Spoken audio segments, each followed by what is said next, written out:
common base configuration. Next.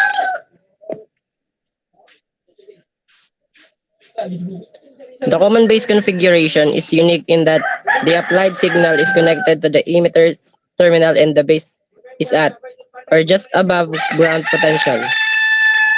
It is a fairly popular configuration because in the AC it has a very low input impedance, high output impedance, and good gain.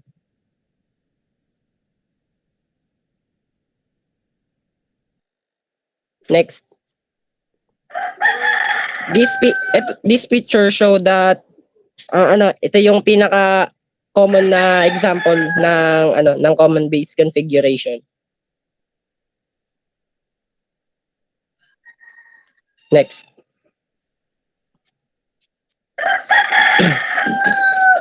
Okay, unang hahanapin natin is yung formula ng IE. Bago makuha yung formula ng IE, kailangan muna nating mag-apply ng Kirchhoff voltage. Magfo-focus lang muna tayo sa sa emitter at sa base. Yun muna yung focusan natin yung side or yung makita yung image sa lower left side. Yung loop niya magsisimula sa VE hanggang sa magsisimula sa VEE hanggang sa VBE. And ang magiging formula niyan is negative VEE plus IERE plus VBE. Dahil hinahanap yung IE, i-transpose natin yung VEE at VBE sa kabila, tapos i-divide siya both side by RE. Kaya ang magiging formula niya is IE is equals to VEE minus VB over RE.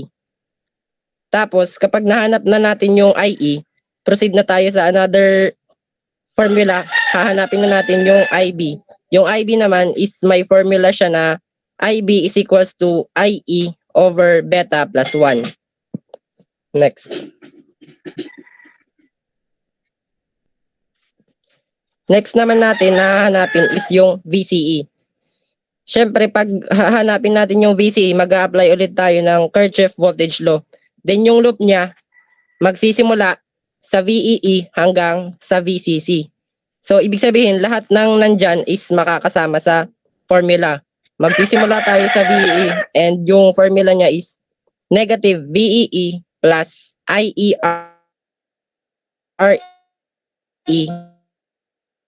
plus VC equals to 0. Dahil hinahanap natin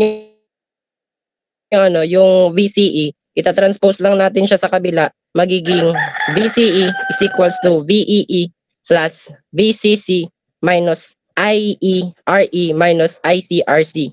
Or pwede naman siyang maging mas madali kung ito na lang yung VCE is equals to VEE plus VCC minus IE times RC plus RE. Next. Sunod naman na hanapin natin is yung VCB. Tapos magfo-focus lang tayo sa collector at sa base side. Yung nasa right side. Then yung formula niya is hindi pala, gagawa ulit tayo ng loop by using the Kirchhoff voltage law magmula sa VCB hanggang sa VCC. Then yung magiging formula niya is VCB plus ICRC minus VCC is equals to 0.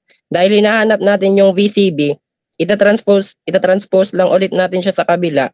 Kaya maging VCB is equals to VCC minus ICRC. Nabibilisan po ba sa reporting ko? Or okay lang? Okay lang po, Okay lang. Okay, next. Proceed na tayo. Next.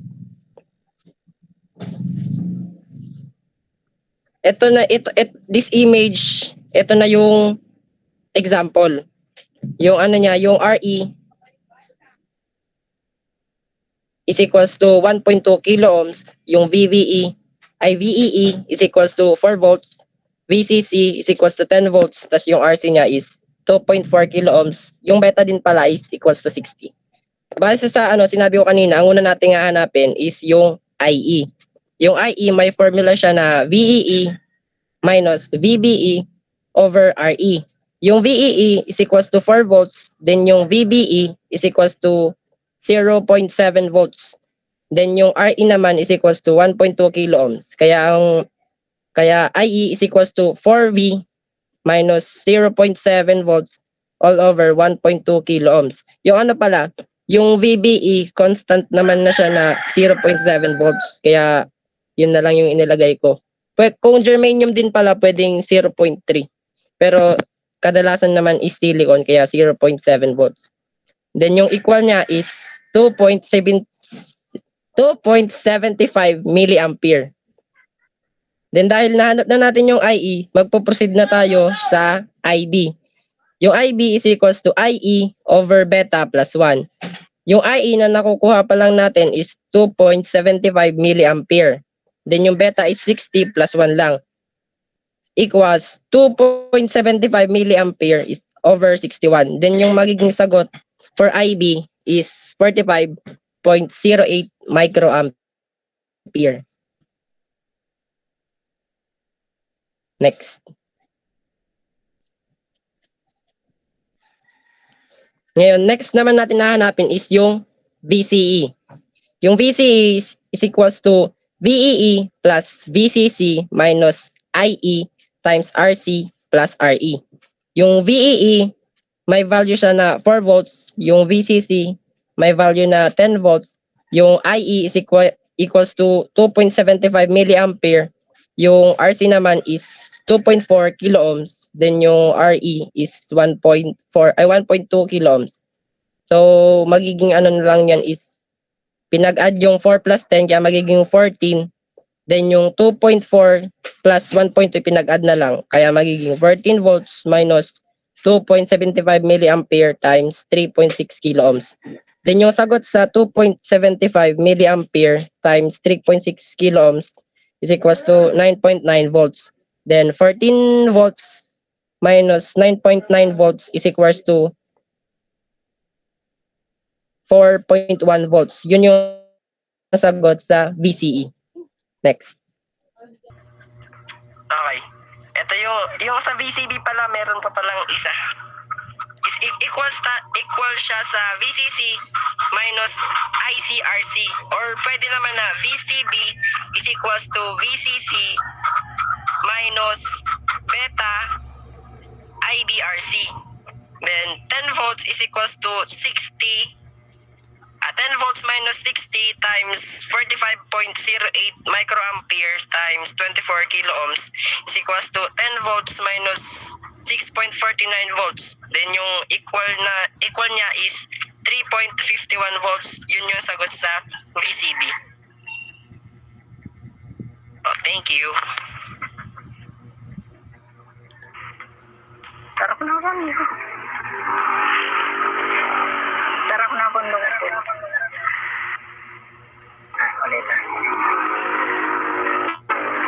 Ulit na lang. F8 introduction. The invention of the BGT has brought a great twist in a modern era of semiconductor technology. The device, along with field effect counterpart, known as the field effect transistor, has had a huge impact on virtually every area of modern life. Practical field effect transistors were first made in the form of GFET in 1953 and MOSFET in 1963.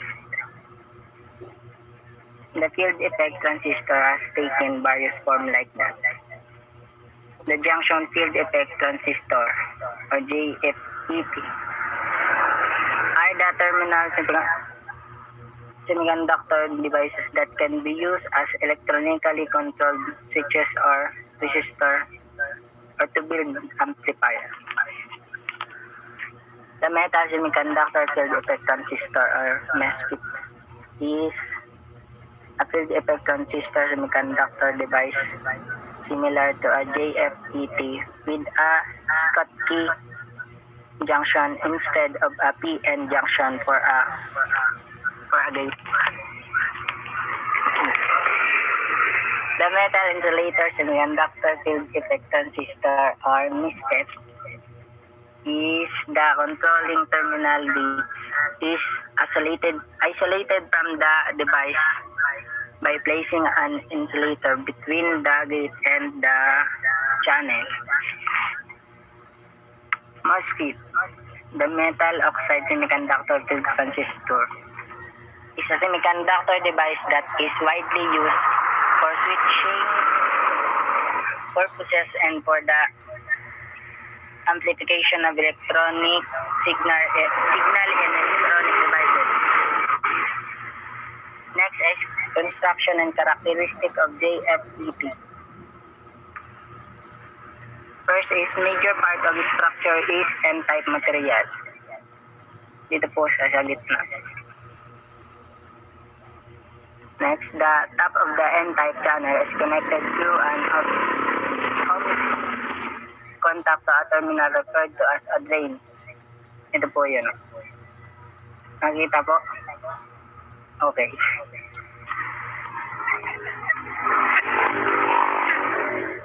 N-channel device will appear as a prominent device with paragraph and section devoted to the impact of using a P-channel. Ito po yun.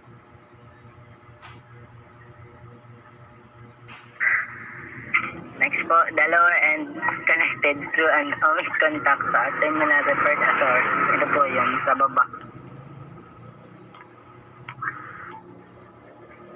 P-type material are connected together into the gate G terminal.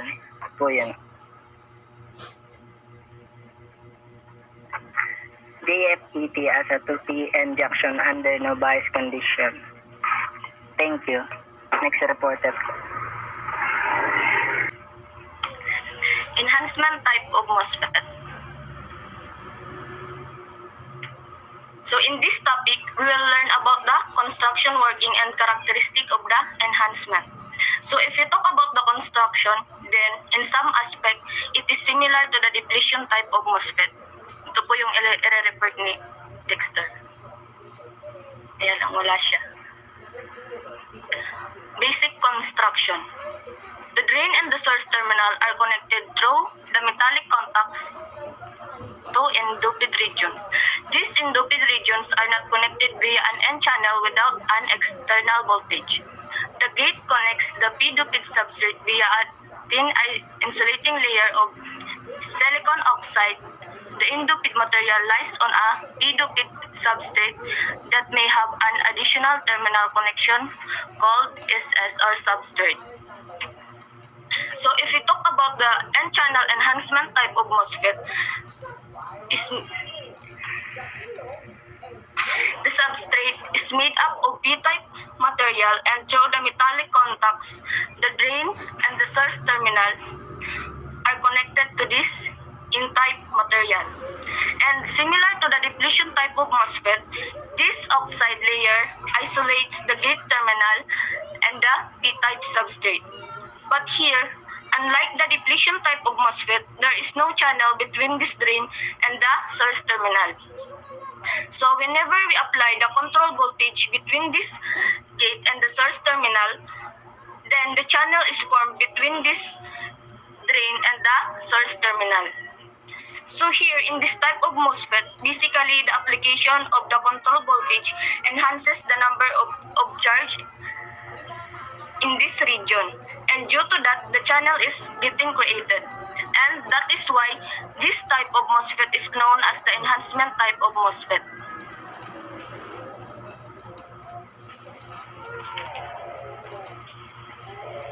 So now let's see the working of N-channel enhancement type of MOSFET and understand how the channel is formed whenever we apply the control voltage. So initially here, if VG is 0 and the voltage is applied between the drain and the source terminal, then due to the absence of the channel, there will not be any flow of current through this MOSFET. So whenever VGS is 0, then the MOSFET will remain in the off condition.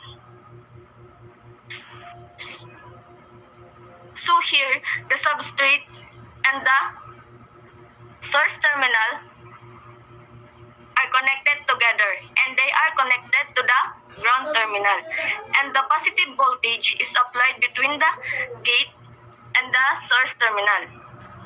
And for a moment, let's assume that this voltage VDS is equal to 0. Now holes are the majority carriers in this P-type substrate, and whenever we apply the positive voltage at this gate terminal, then the holes which are near this oxide layer will be pushed away from this gate terminal. And at the same time, the electronics which are the minority carriers in this P-type substrate will also get attracted towards this gate terminal. But at the lower voltage of BGS, these electrons will get recombined with these majority charge carriers. Now, as we keep on increasing this voltage BGS, then the holes will be pushed more and more deeper into substrate. And the electrons will be able to overcome the recombination with these holes. And they will be rushed towards the gate terminal. But due to this oxide layer, they will not be able to cross this oxide layer, and they will start accumulating this oxide layer. So the inversion layer of free electrons will get created near this oxide layer, and now this inversion layer will act as a channel between this drain and the source terminal. And now, suppose if we apply the voltage between this drain and the source terminal, we applied, then the current can flow through this channel. So the value of the gate and the source voltage at which this inversion layer is getting created is known as the threshold voltage. And below this threshold voltage,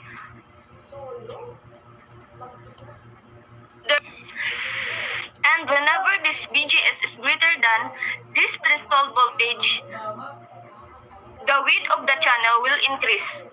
So in this way, due to the application of the voltage BGS, the channel is formed between the drain and the source terminal. But along with this channel, there will also be a depletion layer around this channel. Because if you observe, there are two PN junctions which are reverse bias. So the first PN junction is formed between this drain and the substrate. And the second PN junction is formed between the substrate and the source terminal. And if you observe right now, both PN junction are reverse bias. So now we will consider that this voltage VGS is already greater than the threshold voltage. And now let's see what happens when we apply the voltage VDS. So when we apply the voltage VDS, then through the channel electrons get attracted towards this positive terminal. And in this way, the current will establish in this circuit. And the conventional current will flow through the drain terminal towards the source terminal. But now, if you observe, the width of the channel has been reduced towards the drain side, because now due to the positive voltage at the drain terminal, this PN junction will get more reverse bias, and due to that, the width of the depletion region will increase. So because of that, the effective channel width towards the drain terminal will reduce, and the same phenomenon can be also explained in another way. So once we apply the drain to source voltage, then the voltage difference between this gate and the terminal will reduce.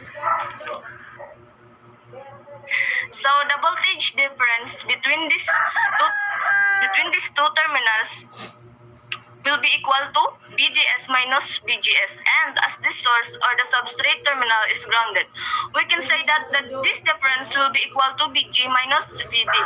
So the value of the voltage VD will increase. Then the difference between these two voltage will reduce. On the other hand, this source terminal is connected to the ground terminal. So the voltage difference between the gate and the source terminal will remain as it is. So due to that, the gate terminal, which is towards the drain terminal, will be less positive than the other side, and hence this region will attract fewer electrons compared to the other side. And due to this reason, the channel width gets narrower as we go from the source terminal towards the drain terminal. And as we keep on increasing this voltage VDS, then at one particular voltage, the pinch of condition will occur. So at that particular voltage, the drain current which is flowing through the circuit will get saturated. So the voltage VDS at which this pinch of condition occurs is known as saturation voltage. Can be expressed as VDS times VDS times saturation equals VGS minus VT, where VT is the threshold voltage. That means the pinch of condition will occur wherever the difference between the gate and the drain terminal is just equal to the threshold voltage, because at the threshold voltage, the channel is just getting created between the drain and the source terminal. So for the fixed value of VGS, if we further increase the value of VDS, the voltage difference between the gate and the drain terminal will be even lesser than this threshold voltage. And due to that, the channel will not get formed towards the drain terminal. So it appears that the current through the channel should become zero. But actually, if you see, still the current will flow through this channel, and this current ID will get saturated because the electrons which are passing through this channel can still be able to cross this depletion layer due to the electric force. So once the pinch of condition occurs, then the current ID gets saturated. And even if we increase the value of voltage VDS, still the current through this circuit will remain almost constant.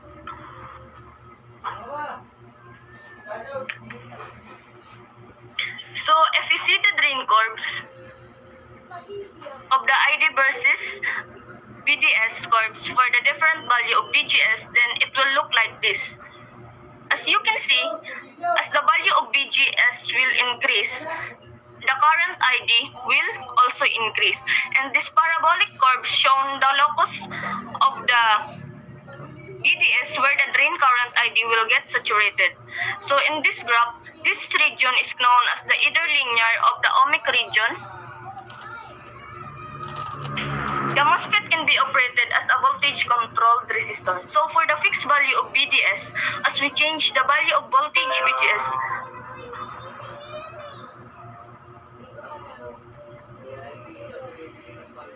then the width of the channel will change, or we can say that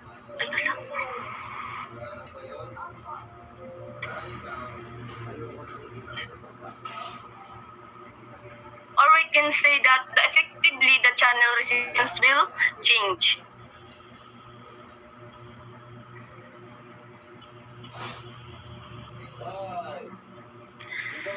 So whenever the VDS is greater than VGS minus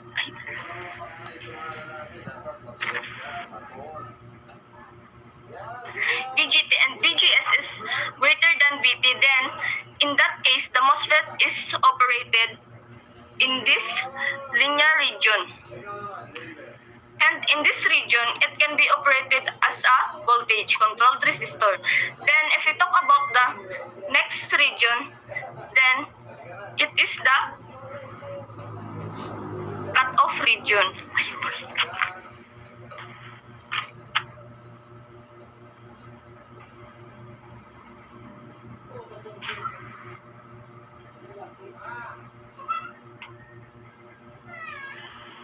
And in this region, it can be operated as a voltage controlled resistor. Then if you talk about the next region, then it is the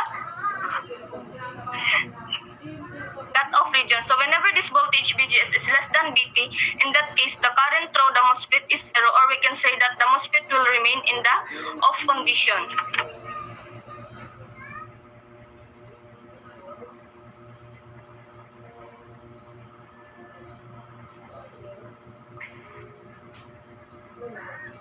And then after, if you talk about this region of operation, then it is the saturation region. So whenever the MOSFET is operated on the right hand side of the locus, then we can say that it is operating in the saturation region. So we can say that whenever this voltage VGS is greater than or equal to VGS minus VT, at that time it is operating in this saturation region. So this is all about the drain characteristic and the different region operation of this enhancement type of MOSFET.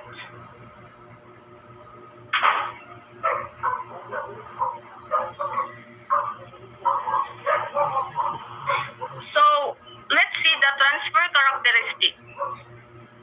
So the transfer characteristic shows the relationship between the input voltage VGS and the output drain current ID. So basically, it shows how the drain current's ID changes the value of voltage VGS, and while plotting the characteristic, the voltage VDS has been kept constant.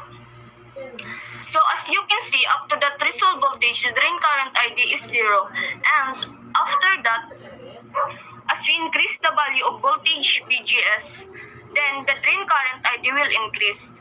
And the relationship between current and the voltage VGS can be given as ID equals K times VGS minus VT squared, where K is the device constant and it depends on the physical parameters of the device.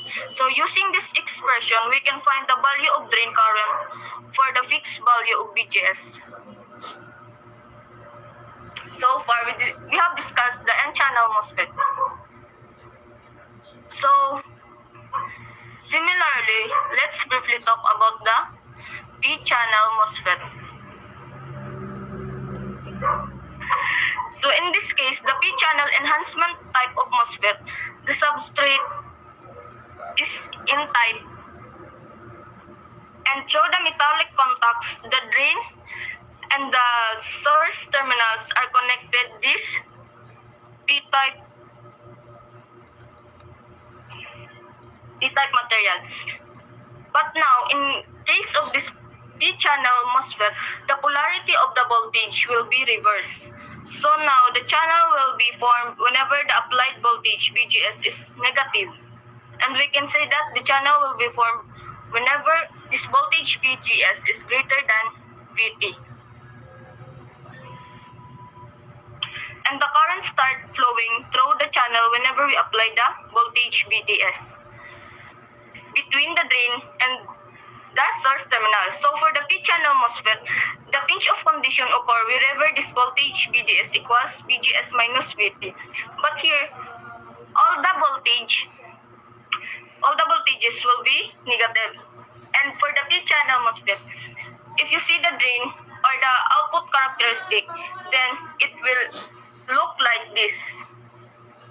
But here, this voltage VDS and the voltage VGS will be negative, and the drain current ID will also flow from the source terminal towards the drain terminal.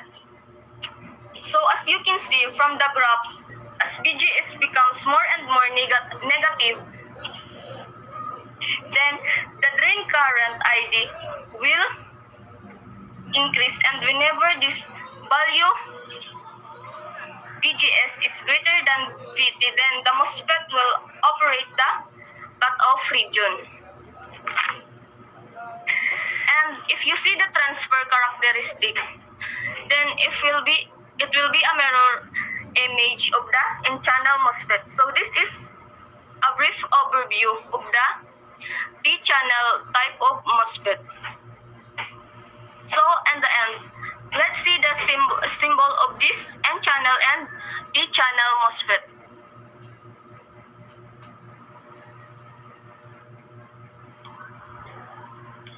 So the symbols are quite similar to the depletion type of MOSFET. But here, unlike the line which connects the drain and the source terminal is dashed line, and it indicates the absence of the channel under the no bias condition. And if the substrate is internally connected to the source terminal, then these symbols are used to represent this MOSFET. Apart from that, the only difference between N and P-type channel is the direction of the arrow. So if the arrow is going inwards, then it represents the N-channel MOSFET. And if it is going outwards,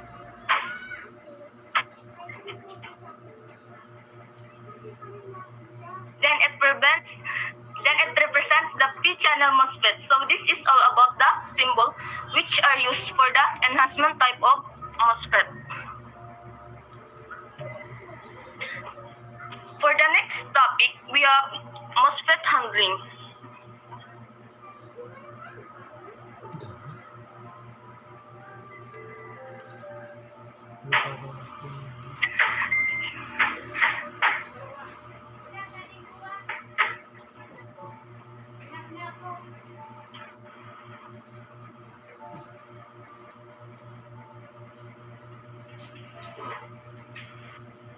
So in this figure shows the kind of label normally found on packages containing MOSFETs. This indicates that the devices can be very easily destroyed by electronics discharge. That is discharge of static electricity that accumulates on individuals or objects. Usually, the very thin layer of silicon dioxide at the gate breaks down when an excessive gate source voltage is applied. Special precautions are necessary to protect MOSFET from electrostatic discharge. So here are the list of MOSFET handling precautions. Number 1, always store MOSFET in closed conductive containers. Usually, they are packaged with that terminal inserted into conducting foam rubber. Number 2, use a workstation with a grounded anti-static bench top pad and a grounded anti-static floor pad. Number 3, wear anti-static clothing and grounded wristbands. 4, use a soldering iron with a grounded tip. And 5, avoid touching the device terminals. So I hope in this lesson you understood the construction working and the different characteristics of the enhancement type of MOSFET and MOSFET handling. Thank you.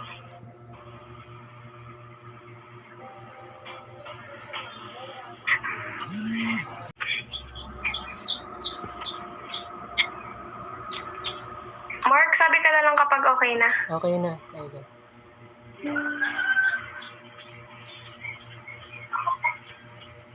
Go, Kayla. So, good morning everyone. So, I am here to present about two topics, the transfer characteristics and the specification sheets of JFETs. So, the first topic is about transfer characteristics. So, by definition po, this is the relationship between output and input of an electronic or electromechanical system, especially as depicted graphically. So, by derivation po of transfer characteristics, For the BJT, the output current IC and the input controlling current IB are related by beta, which was considered constant for the analysis to be performed. So if we will write this po in equation form, this will be IC is equal to the function of IB, which is also equal to beta times IB. So familiar na po tayo dito sa equation na to. In this equation po, a linear relationship exists between IC and IB. So if we will double the level of IB and IC, this will also increase by a factor of 2. So unfortunately po, this linear relationship does not exist between the output and input quantities of a JFET. So the relationship between ID and VGS is defined by Shockley's equation. So, para po makuha natin yung value ng VGS, nag-derive po sa another equation, which is ito. ID is equal to IDSS multiplied by 1 minus VGS over VP squared. So, the squared term in the equation results in a nonlinear relationship between ID and VGS. So, nonlinear na po yung relationship nila since yung VGS is nakapasok po siya dun sa squared equation while ID is hindi. So, this will also produce a curve that grows exponentially with decreasing magnitude of VGS.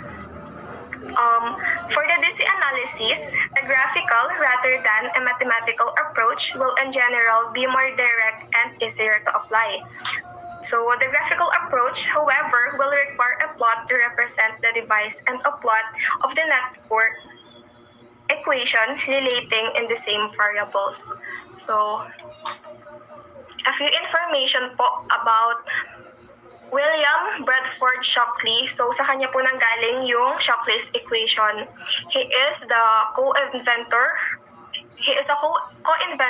of the first transistor and formulator of the field effect theory employed in the development of the transistor and the FET. So it is important po to keep in mind that when applying the graphical approach, the device characteristics will be unaffected by the network in which the device is employed. The network equation may change along with the intersection between the two curves, but transfer curve defined by this equation po is unaffected. So in general, therefore, ito po, the transfer characteristics defined by Shockley's equation are unaffected by the network in which the device is employed. So ayan, now let's go on po to the graph. So we have here two graphs with the vertical scaling of milliamperes for each graph. So ito po, vertical scalings in the y-axis. Meron po tayo, andito po yung value ng ID which is measured in milliamperes. And sa left side po, we have ID versus VGS, while on the right side, we have ID versus VDS. So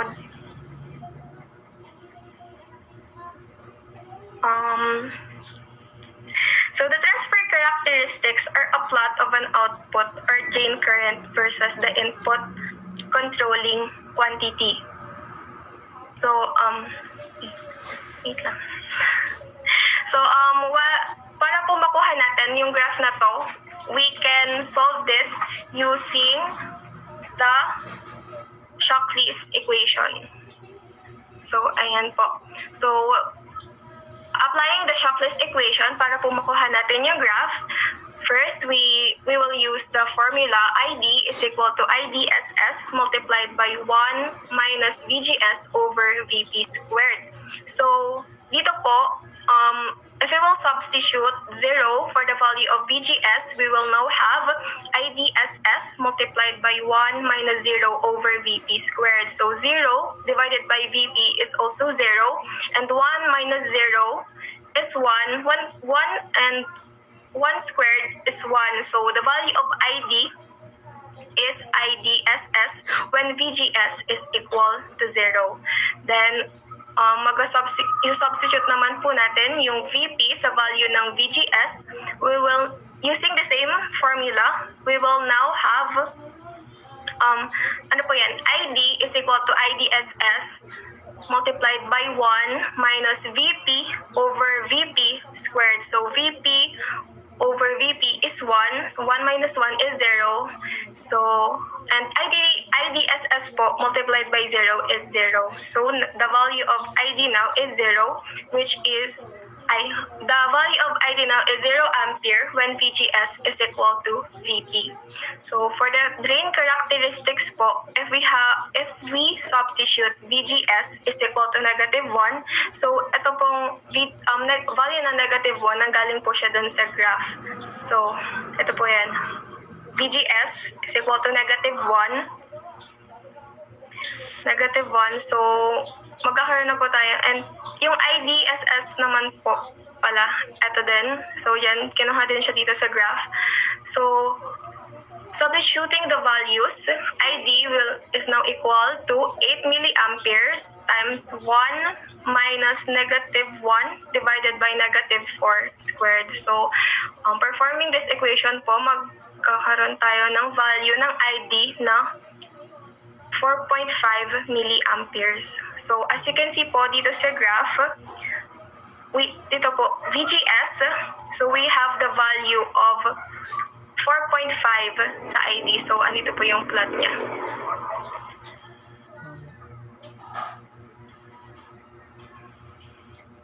Now, pwede din po nating ma-check yung sagot natin using also the same equation. So, i-derive po natin from the previous, from Shockley's equation po, ito, i-derive po natin yung value ng VGS. So, ang equation na po na gagamitin natin ngayon is VGS equals VP multiplied by 1 minus the square root of ID over IDSS.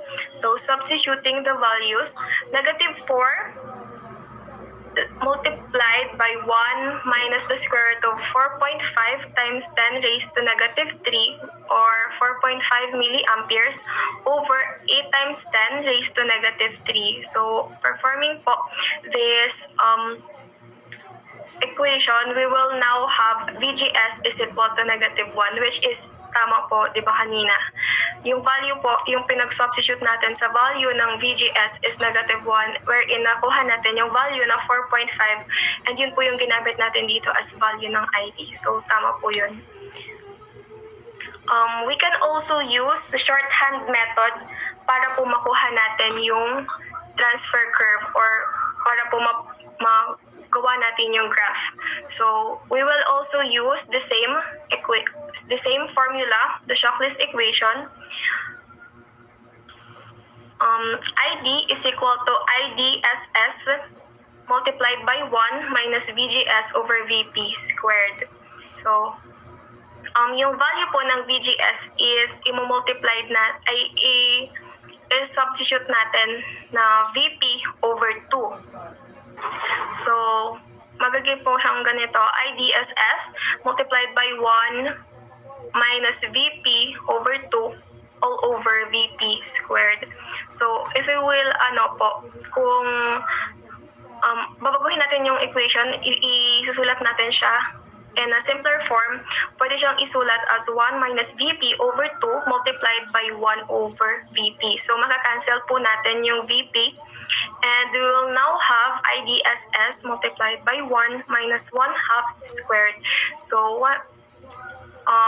magkakaroon na po tayo ng value na 0.5. So, IDSS times 0.5 squared. So, ID is now equal to IDSS times 0.25, or it is also equal to ID equals IDSS over 4 when VGS is VP over 2.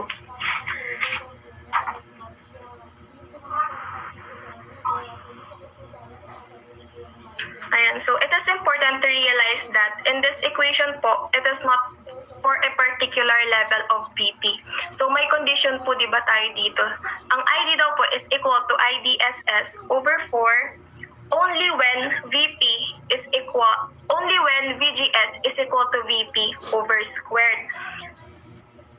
So, additional points can be determined by the transfer curve, can be scratched to a satisfactory level of accuracy simply using the 4 plot points defined by this table. Ay, meron pong kasunod. Ay, sige, so, same process lang din naman po ito kanina, pero iba lang yung process na ginamit. So, dito po, pinalitan naman natin yung ID. So, ginamit po natin yung IDSS over 2 para i-substitute dun sa value ng ID. And nakakuha po tayo ng VGS is equal to 0.3 VP. So, ayan. So, bale po, di ba, bale dalawang conditions na po yung naibigay. First is yung ID is equal to IDSS over 4 when VGS is equal to VP over 2. And yung next naman po is VGS is approximately equal to 0.3 VP when ID is equal to IDSS over 2. So, ito po yung table. And given na siya, these are the conditions po. So, VGS, when VGS is equal to 0, ID is equal to IDSS.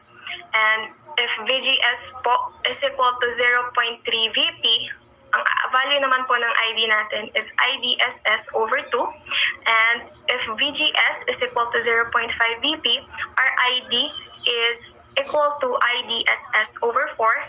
And kapag naman po yung VGS natin is equal to VP, we will have a 0 milliampere value for our ID. So, meron po tayo ditong example. Stretch the transfer curve defined by IDSS equals 12 milliampere and VP is equal to negative 6 volts. So, isulat po natin yung given. So, we have the value IDSS is equal to 12 milliampere and ang ID po natin is 0. VGS is equal to 0 volts and we have this condition po, VGS is equal to VP. So, kung gagamitin po natin yung condition na ito, para po makuha natin yung 4 plot points na kailangan po natin para ma-draw po yung graph, we will have VGS is equal to VP over squared. And ID is equal to IDSS over 4, ID is equal to IDSS over 2, and VGS is equal to 0.3 VP. So,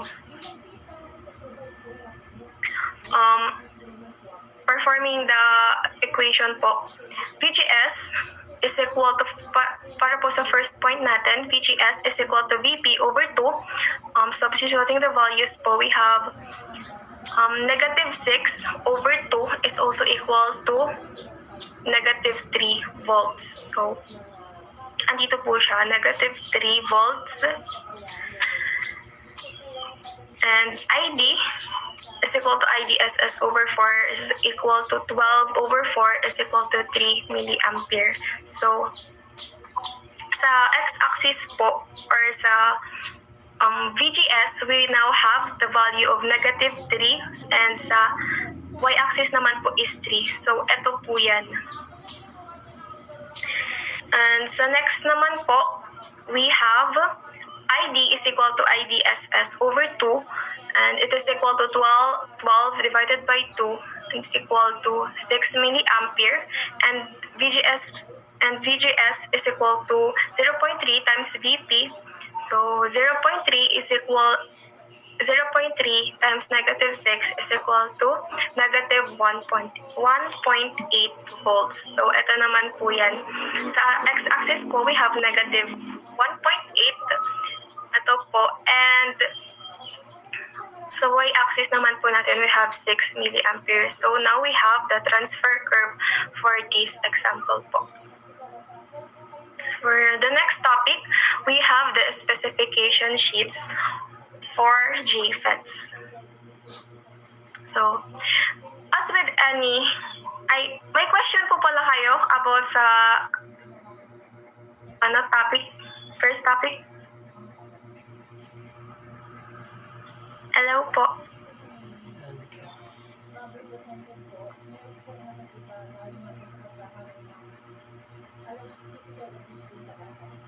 Naririnig ako? Yes po. Yes po. Sige po.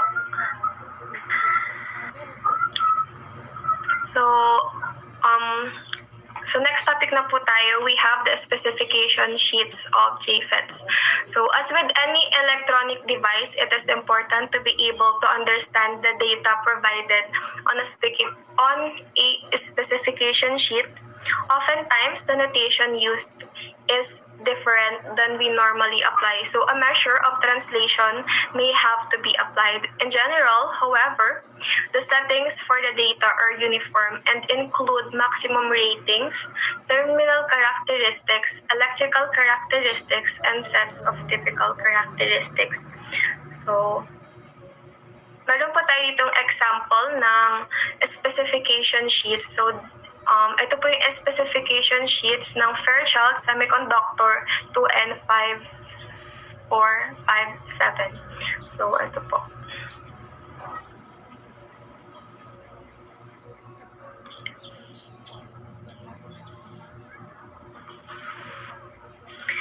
Ayan, so, the first po, isa po sa mga sinasama sa specification sheets is the maximum ratings. So, this is a list that usually appears at the beginning of the specification sheet with the maximum voltages between specific terminals, maximum levels, and the maximum power dissipation level of the device. The specified maximum levels for VDS, VDG, and VGS must not be exceeded at any point in the design operation of the device. So, ito po yung example natin. Maximum ratings po siya ng Fairchild Semiconductor 2N5457. So, ayan po. Then next is thermal characteristics. The total device dissipation at 25 degrees Celsius or the room temperature is the maximum power the device can dissipate under normal operating conditions and is defined by this equation. PD is equal to VDS times ID. So for example po, ito naman po yung thermal characteristics ng Fairchild Semiconductor.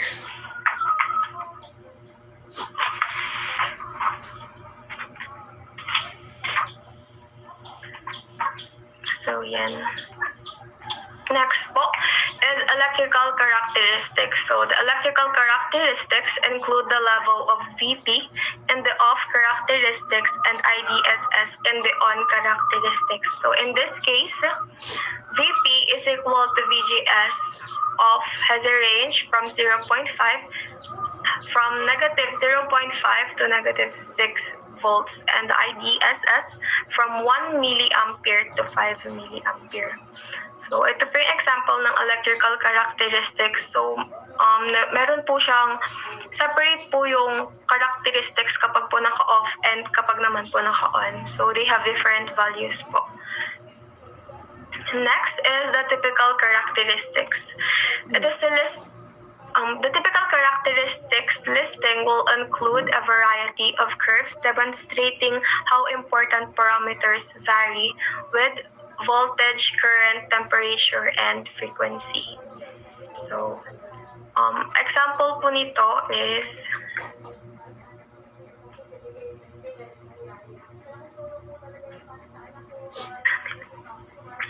ito po.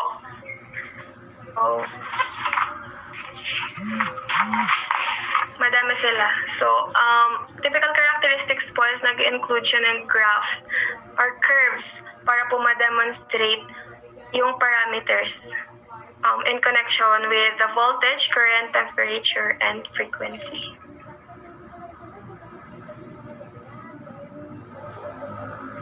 And lastly, the operating region. So the specification sheets and the curve defined by the pinch-off levels at each level of VGS defined by the region of operation for linear amplification of the drain characteristics. So we have a graph here po.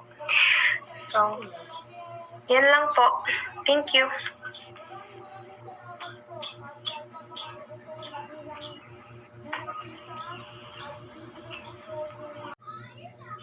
Okay na, start ka na. Okay lang. Sige.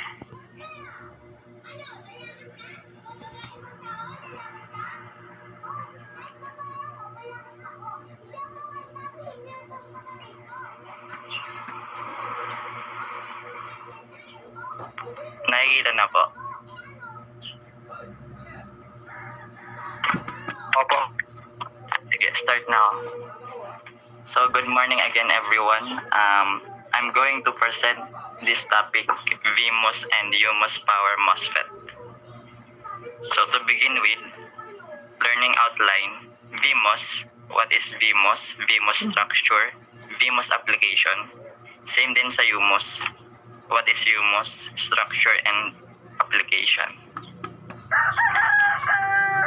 VMOS. VMOS stand for vertical metal oxide silicon.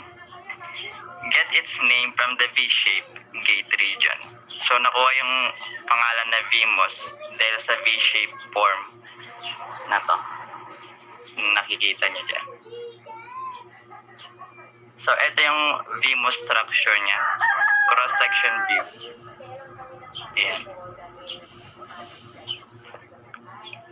So sa VMOS structure, the biggest feature in the structure of VMOS is the shape groove. Pag sinabi pong groove, guys, ito po yung shape V po. Yan po yung groove na sinasabi. So it can be seen that the source is the top of the device while the drain is at the bottom. So makikita nyo din po dito na yung source is nasa top while the drain po is nasa baba. So the current flows vertically in the device instead of horizontally as is standard FETs. So yung current po, nagpo-flow po siya vertically since yung V-shape po is vertically. Yeah. So, V-shaped gate increases the cross-sectional area of the source drain path. This reduces on resistance of the device, allowing it to handle much bigger powers. The gate consists of metallized area over the V groove, and this controls the current flow in the P region. The main drawback of the VMOS FET is that the structure is more complicated than the traditional FET, and this makes it slightly more expensive. So mas mahal po yung VMOS transistor. So dito na po tayo sa VMOS application. So karaniwang ginagamit po yung VMOS sa hi-fi audio power amplifiers, sa broadband high frequency amplifiers, then sa switching power amplifiers. Next po is UMOS. UMOS. It is called UMOS FET due to its U-shaped structure, and it is also known as trench gate MOS. This device has low max electric field on the top of the gate, and this leads to high max voltage compared to the VMOS device. UMOS version of the power MOSFET uses a groove similar to the VMOS FET.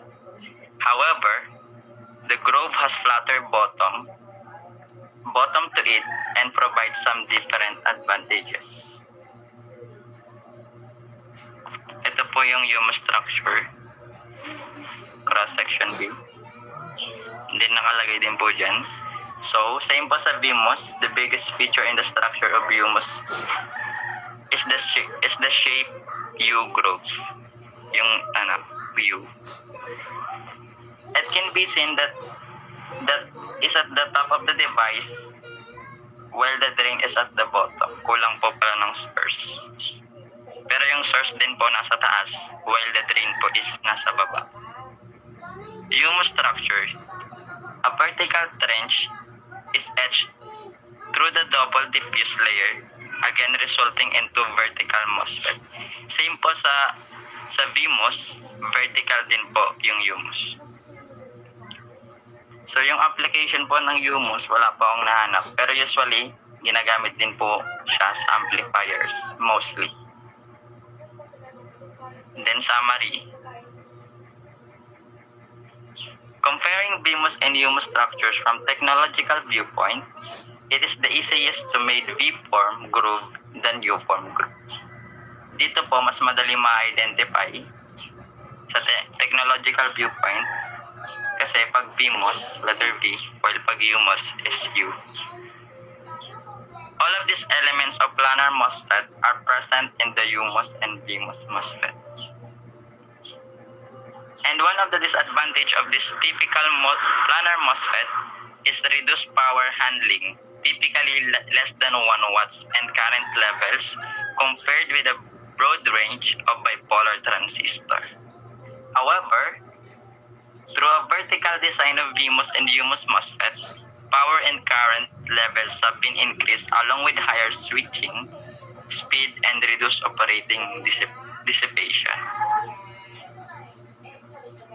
The metallic surface connection to materials the terminal device, the silicon dioxide layer between the gate and P-type region between the drain and the source for the growth for induce and channel is enhancement mode operation. Ayan. So, karagdagan lang. They primarily used in a flat panel displays, desktop, and mobile computers, and other portable electronic devices. So, in general, therefore, power MOSFET have reduced on resistance levels and higher current and power ratings than planar. In fact, VMOS and humus devices typically have switching time less than the half that encountered for the typical BGT transistors. So ito yung reference, then enough. Thanks.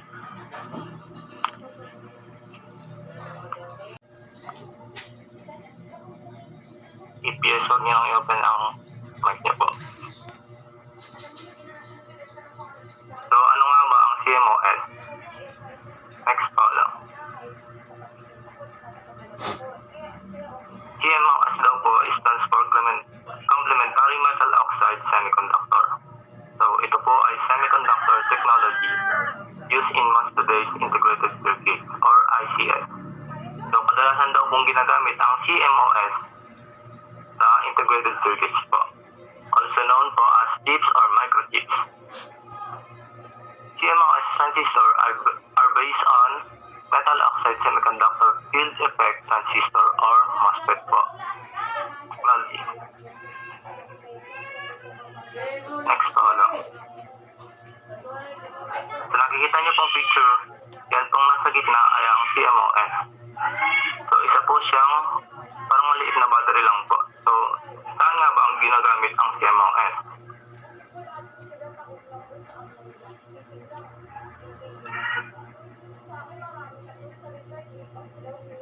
CMOS is used for constructing integrated circuit or IC chips including microprocessor, microcontrollers,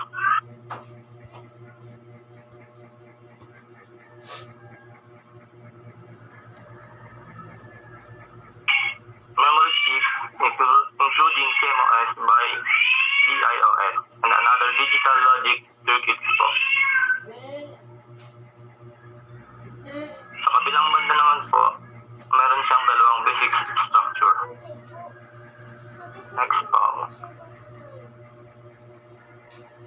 The two basic structure po is pull-up network or PUN and pull-down network or PDN. So ang pull-up network po is constructed of PMOS transistor. PMOS daw po is a MOSFET type and it consists of a P-type source and drain and an N-type substrate. The PDN naman po is constructed of NMOS transistor. NMOS transistor naman po is a N-channel metal oxide semiconductor.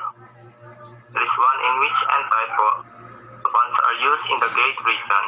A positive voltage on the gate turns in the device on. Based on the picture po, makita niyo po ang PMOS and NMOS. So sa PMOS po, the negative voltage on the gate turns the device on. And sa NMOS naman po is, yung positive voltage naman po will turn the device on. Next po.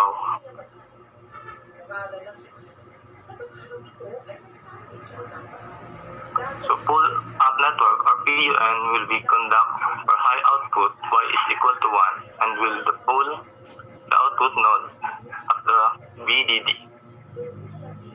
Establishing an output voltage VDD, that's why PMOS is strong in passing the logic 1 and always pull-up network is connected to the VDD. And the pull-down network or PDN will conduct for low output y is equal to 0 and will pull the output 1 down to the ground causing a 0 voltage output. That's why NMOS is strong in passing the logic 0 and it is always connected to the ground. So yun lang po ang aking report ngayon. Thanks.